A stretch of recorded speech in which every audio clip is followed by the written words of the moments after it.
My husband and I formed Tipton Ministries. We co-founded it. When I got saved, I got radically saved, and I realized that the underworld of the sex for sale industry, the porn industry, human trafficking, the brothels and the strip clubs, like, who's going to tell them that Jesus loves them? Who's going to go? It was really essentially a call on our lives to go and just be a witness. Tipton Ministries, we are missionaries to the sex industry. When you think of a missionary, you may think that somebody who leaves the country or travels across the world and lives in a hut and eats bugs, but the Great Commission is that we would all be missionaries. We would tell other people that Jesus Christ changed our life, and the same life-changing gospel could be for them as well. Healing, hope, deliverance, whatever they would need. Essentially, we take that same formative missionary concept and we take it into the brothels, the strip clubs, the jails. We even advocate in the courtroom with people who have a case for human trafficking. And I'm a state of Michigan human trafficking specialist by trade, and I believe that with my husband and I both working in social services, it's given us a platform to reach the lost. Here's the thing, we find folks where they do life, and then we lead them to everlasting life. The Lord's given me such a passion for the broken woman. I spent 36 years a broken woman.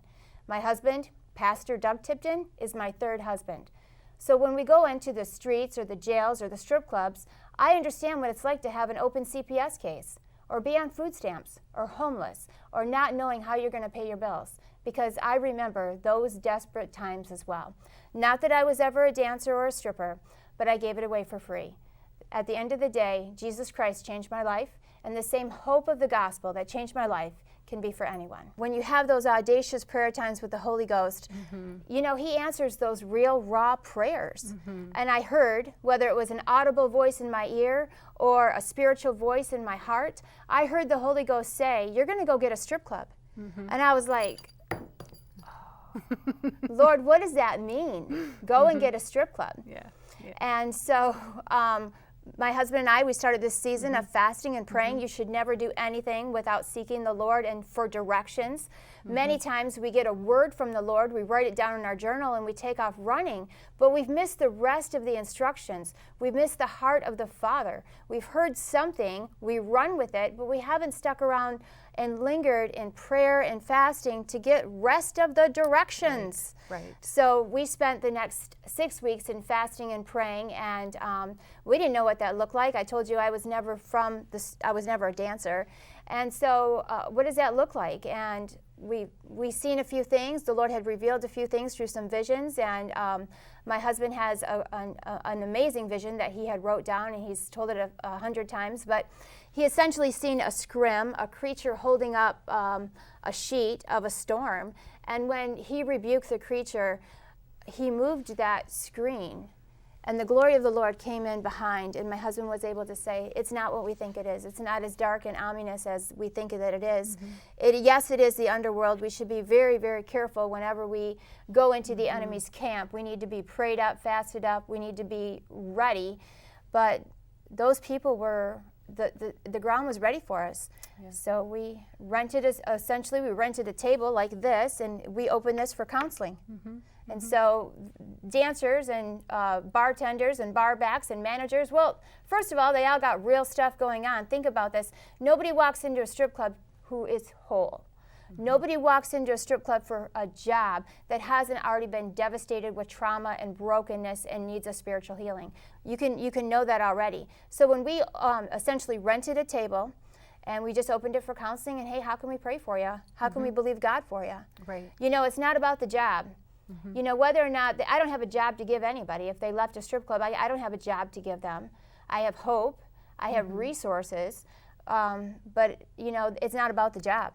Right. So what's really going on? You're in domestic violence, you got a stupid boyfriend, we can help you with that. You need a safer place to stay, we can help you with that. You have an open CPS case, we can pray about that. You need some better parenting skills, we can help you with those things. We are the church. We are a resource. Actually, the church is the largest resource, the largest structure of social services. If we would just realize and utilize the faith-based community as a whole, that we're not segregated by who's Baptist and who's Presbyterian and who's Methodist, but that we are all believers in Jesus Christ, then we can utilize utilize the strengths of every church and every congregation and start doing better in social services and reaching the lost, because it's not about that you need a food box, you need Jesus. Yes. And are you working with certain organizations to equip them for the different things, whether it's medical or education classes? You have like your team of lists of people that you can give them to? Or? We have a list of resources approved by Tipton Ministries, and we utilize our own community. We didn't need to start anything. We just needed to do better at connecting people.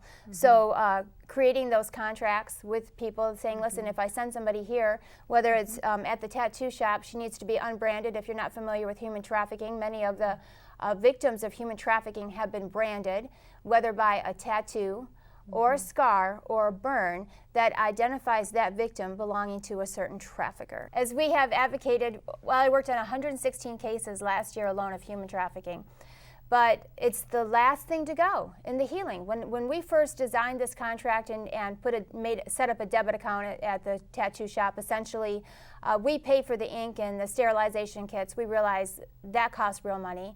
Our tattoo guy isn't even saved. We want to make sure that we're showing Jesus at every turn, right?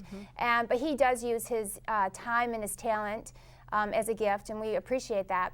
But I had thought for sure when we initiated this contract that it would be the very first thing that the woman would want taken off of her, would be that brand. But we have learned it's the last thing to go. I'm Tina Jackson, and thank you so much for joining today. If you liked today's video, be sure to like, subscribe, and share. For the full-length version, click on the link to the side. And don't forget that you are a beautiful creation in Christ Jesus.